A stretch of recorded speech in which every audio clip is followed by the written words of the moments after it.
যেন আমাদের পরিচিতি না ভুলে যায়।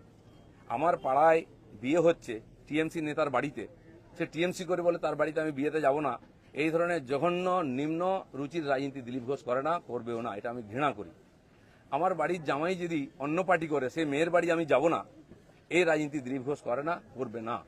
যারা করতে চাইছে এটাকে, বিজেপিকে এই অপসংস্কৃতি আনতে চাইছে, তারা বিজেপি জানে না, তারা বিজেপি জানে না, তারা দিলীপ ঘোষকে চেনে না, এর পিছনে কত ত্যাগ তপস্যা আছে জানে না। যারা 21 সালে এসছে, 20 সালে বিজেপিতে এসছে না, তারা বিজেপি বুঝতে পারবে না। কেউ কেউ আরএসএস দেখাচ্ছে, কেউ কেউ হিন্দুত্ব বোঝাচ্ছে। দিলীপ ঘোষকে হিন্দুত্ব বোঝাবেন না। আমার কাটলে গায়ে হিন্দুর রক্ত বেরোবে, বিজেপির রক্ত বেরোবে। বাকিদের গায়ে কি রক্ত আছে আমি জানি না, কারণ বহু জায়গায় ঘুরে এসছেন তারা। কে বড় বড় কথা কারা বলছে? যারা মমতা ব্যানার্জি আঁচলের তলায় থেকে নেতা হয়েছে। আরো বড় বড় কথা বলছে, অনেকে চরিত্রের কথা বলছে, যারা কালীঘাটের উচ্ছিষ্ট খেয়ে জীবন কাটিয়েছে, আজকে বিজেপির উচ্ছিষ্ট খেয়ে বেঁচে আছে, তারা দিলীপ ঘোষকে ক্যারেক্টার সার্টিফিকেট দিচ্ছে।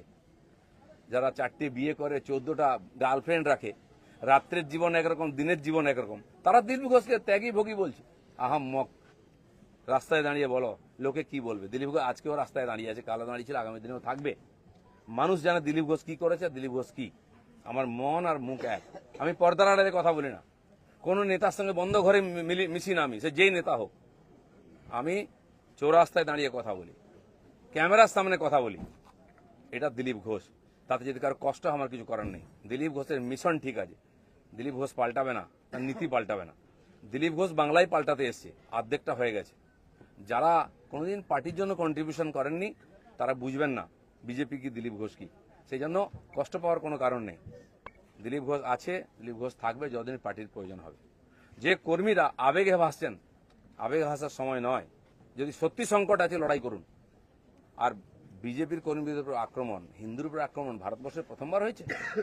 আজ যারা বড় বড় কথা বলছেন তারা হিন্দুর জন্য কতটা লড়াই করেছেন, কি ত্যাগ করেছেন?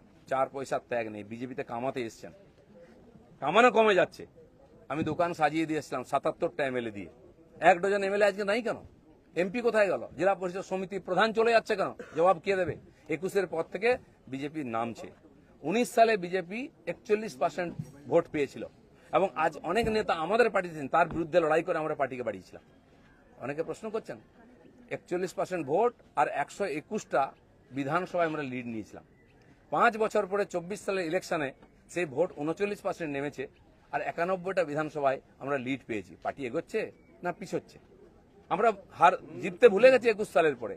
প্রশ্ন করুন, পাবলিক প্রশ্ন করছে। দিলীপ ঘোষের এটাই প্রশ্ন আছে। যারা আমাকে প্রশ্ন করছেন, আমি তাদের দিকে প্রশ্ন করছি।